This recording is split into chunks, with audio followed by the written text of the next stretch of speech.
ये कोई साधारण कन्या नहीं है जनक। इस धनुष से तुम्हारी पुत्री का भविष्य जुड़ा हुआ है जनक। ये धनुष निर्धारित करेगा कि भविष्य में सीता का योग्य वर कौन।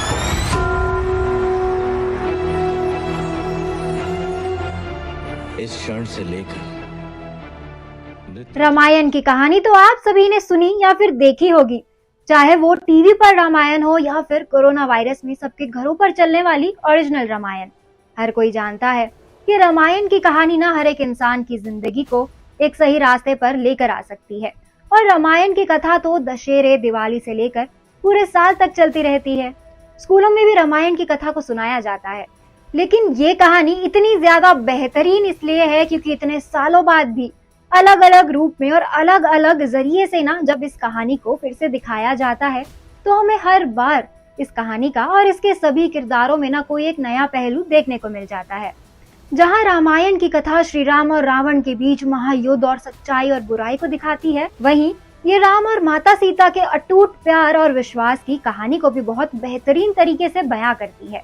लेकिन माता सीता को रामायण में एक ऐसी अग्नि परीक्षा देनी पड़ गई जो कि हिस्सा है रामायण के आगे की कहानी का। लेकिन इस अग्नि परीक्षा की असली वजह क्या थी, ये आज भी कोई नहीं जानता। जहां हर किसी के हिसाब से कोई अलग धारणा है जो कि इस अग्नि परीक्षा के पीछे है, वहीं आज भी लोग ना इस अग्नि परीक्षा की कहानी को लेकर बटे हुए हैं। 14 साल का वनवास मिलने के बाद माता सीता श्री राम और लक्ष्मण के साथ चली गई और इस वनवास के दौरान उन्होंने ना कई मुश्किलों का भी सामना किया। ये एक ऐसा कठिन समय था क्योंकि इस दौरान ना लंकापति रावण ने माता सीता का अपहरण कर उनको अपना बंदी बना लिया था। इसी वजह से राम और रावण के बीच ये महायुद्ध हुआ जो कि पूरी दुनिया जानती है।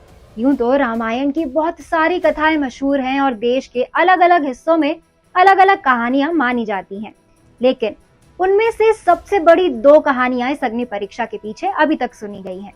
वाकई में ये कहानी ना आपको सोचने पर मजबूर करती है कि आखिर माता सीता और श्री राम के इस अटूट प्यार के बावजूद भी सीता को अग्नि परीक्षा क्यों देनी पड़ी।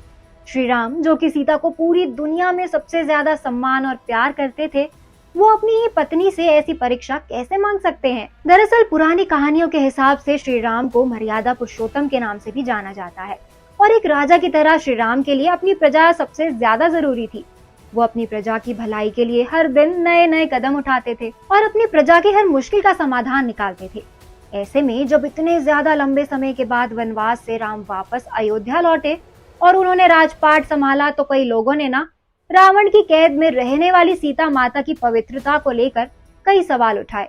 अब ये तो हम सब जानते हैं कि समाज हमेशा एक औरत की पवित्रता पर सवाल उठाता है और यही हुआ उस समय भी।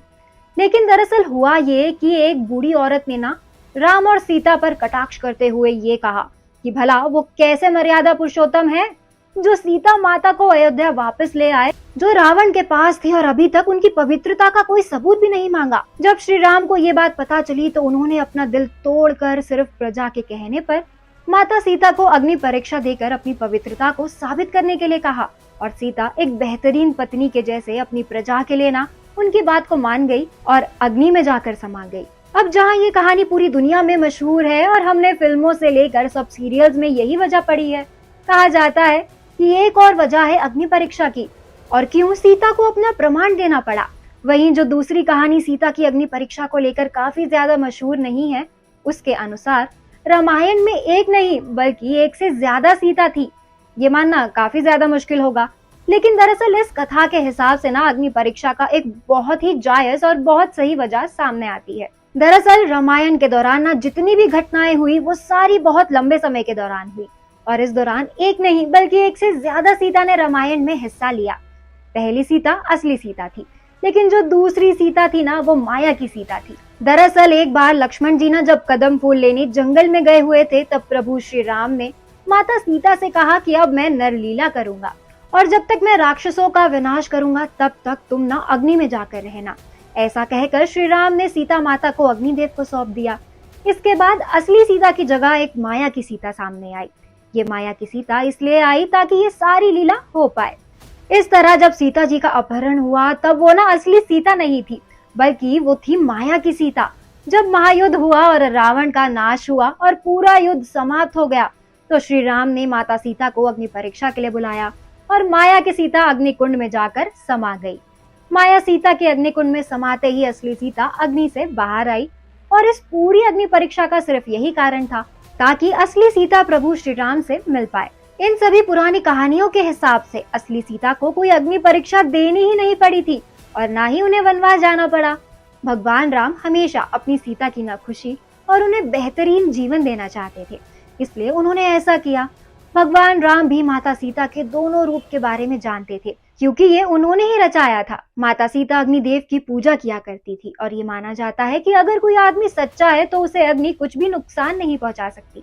यही वजह है कि असली माता सीता अग्नि की शरण में सुरक्षित हो गई और सीता अपहरण से लेकर अग्नि परीक्षा तक के समय में माया की सीता ही रामायण का हिस्सा बनी।